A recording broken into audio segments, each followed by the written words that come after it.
This is the current Tesla Model Y. I know that because it says it right here and I drive one. Take a look at this. It's the new Tesla Model Y, the updated version, codenamed Juniper.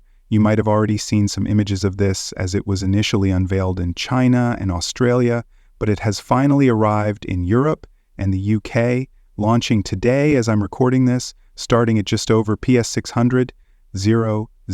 They've actually raised the price by about PS 9,000, but this is the launch edition of the car. Not this specific one, but that's where they're beginning with. When they first announced this, I was wondering whether I liked the way it looked because in different lighting and from various photos I saw, sometimes I thought it looked great, other times I wasn't so sure. What do you think? Personally, I quite like it. In fact, James, stay there for a second. Let me open the front boot, or as they call it, the frunk. And let's see how this looks when opened. The light bar is now positioned below the actual boot. I keep wanting to call it the frunk. There's the same amount of storage here at the front, although there's now 20 liters less at the back. There's no specific reason for it. They've just said that it's due to slight shifts in the design. So you have 20 liters less, but still a very decent and spacious front boot. I don't think this will close. But James, if you could follow me around to the back. The side profile is mostly unchanged, but the back is where things get interesting. Check out this edge light bar, which is actually a regular light that points inward, then reflects off the material here, giving it a sort of cyberpunk, futuristic vibe. I really like that. The Tesla lettering is now spelled out, and we've still got the rear camera, though there's no washing jet for it, so when it gets dirty, that's something to deal with. The placement is slightly different. And take a look at this registration plate, now shifted all the way down here. You end up with this large empty space, which initially made me think of the Pontiac Aztek from Breaking Bad because of that empty space on the back. It's not a huge deal, but it's something to note. The car is still stunning, though. If we compare this with the old Model Y, it has a bit of a more refined look, I would say. A lot of people weren't too keen on the Y initially, thinking it looked like a bloated Model 3, but I didn't mind it. This version is certainly more distinct, and they've definitely made plenty of improvements. Let me pop this open, and you'll notice the entire light bar rises up as part of the rear light. Interestingly, there are lights down here as well as up there which act as indicators or emergency lights when stopped. If I bring you back to the previous Y model, you can see the light bar splits in the middle.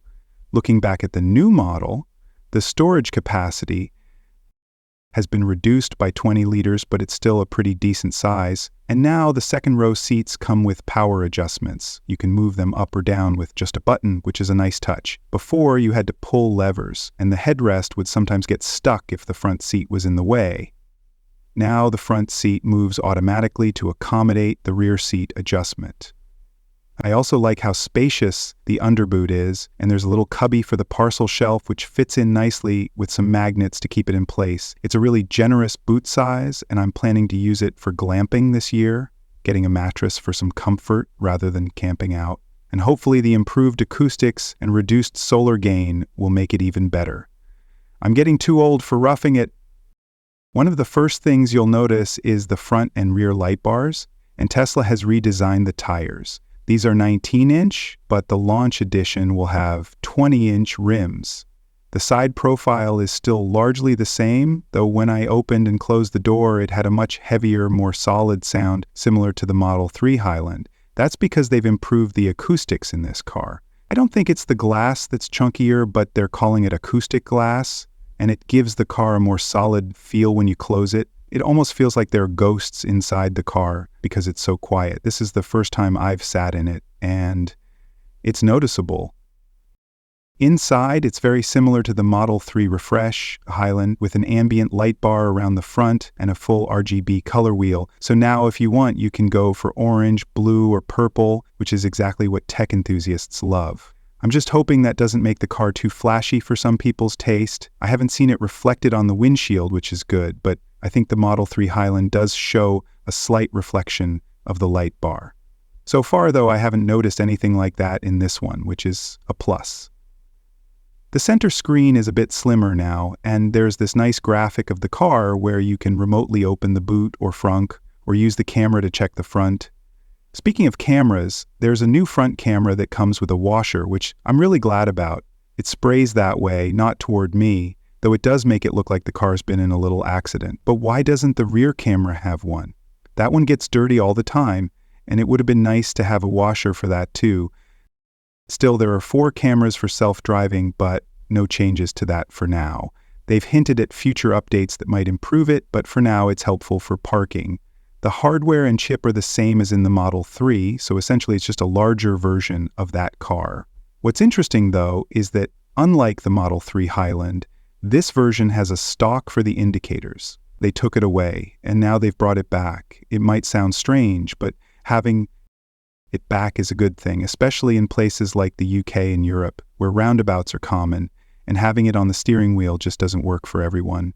The gear select is still done through the screen, though. So, for example, to drive, I have to pull the gear selector down on the screen, and to park, I have to hold it there or push forward or backward. They've slightly redesigned the wheel as well, with a dedicated camera button on top, a microphone for voice commands, and the ability to bring up the wipers and flash high beams. Now we have the usual storage area here, just like before, but there's a new cover for the cup holder, which is a good thing because it can get pretty messy with snacks and wrappers in there. I don't love the texture, though. It makes my skin crawl a little bit. Does anyone else know what I mean? It's like those old Guinness World Record books from the 2000 seats with the holographic covers. Anyway, the best part is the ventilated seats. I've always wanted them. So I'm excited they're here now. I can cool my backside on long trips, which is incredibly useful. These are the white seats, but the Launch Edition comes with black seats. Later on, you'll be able to choose different colors. There's also an 8-inch touchscreen in the back for rear passengers to control their seats, heat, and even what shows on the screen. Plus, dual Bluetooth connectivity means you can listen to different things in the front and back, which is handy for long journeys. Tesla hasn't made any changes to the cabin space, except for that slight reduction in boot capacity. I'm 6'2.5", just making sure James includes that in the video, and there's still plenty of headroom. I have a Model 3, but I do prefer the space in the Y. It feels roomier with a full panoramic sunroof and a B-pillar beam. They also claim to have reduced the amount of solar gain in the car by about 26%, meaning less glare. While it's hard to tell in the showroom, it does seem a little darker inside. There's still plenty of knee room, and I can interact with the touchscreen down here, so long trips are no problem. I can fire up a cheeky Tech Chap video for entertainment. While the white seats are nice, I think the black ones are the best option for me, especially in the UK where it's always rainy and muddy. This interior will get grubby quickly. There's also a nice ambient light bar that extends to the back, wrapping around 3/4 of the car. For the tech fans out there, Tesla says it now has faster Wi-Fi with up to twice the range and faster speeds. It might also use Wi-Fi 6, though that's not confirmed yet. Plus, it supports ultra-wideband UWB, so if your phone supports it, the car should unlock faster as you approach it. As for the drive, I can't tell you much yet since I'm still in the showroom, but Tesla claims they've improved the suspension, and there's a smoother ride with 20% less impact noise, 20% less wind noise, and 22% less road noise. The overall reduction in solar reflection inside the car is 22%, so that should help too. It's definitely a comfortable place to be, and while the materials inside are slightly different, the car still feels premium. The seats have been redesigned to offer more support, and overall, it feels a bit sportier. The refreshed Model Y also boasts an increased range, 22 miles more, now reaching 352 miles thanks to improved aerodynamics. The battery, motor, and powertrain remain unchanged, but the improved drag coefficient and wheel package have managed to squeeze out an extra 22 miles. And if you've seen the new glacier blue color, it looks very snazzy, though I'm personally more of an ultra-red kind of guy. And the Launch Edition is priced just under PS61000, which is about PS9,000 more than the previous version. What do you get with the Launch Edition? Well, 20-inch rims, a choice between ultra silver or black models, and the special satisfaction of being one of the first to own the refreshed version. Overall, it's a great refinement, though not everything is better. What do you think? Would you buy one? Let me know in the comments below. If you liked this video and want more car content from me, please hit like and subscribe. Thanks for watching, and big thanks to James for being a fantastic camera operator. See you next time right here on AutoFusion.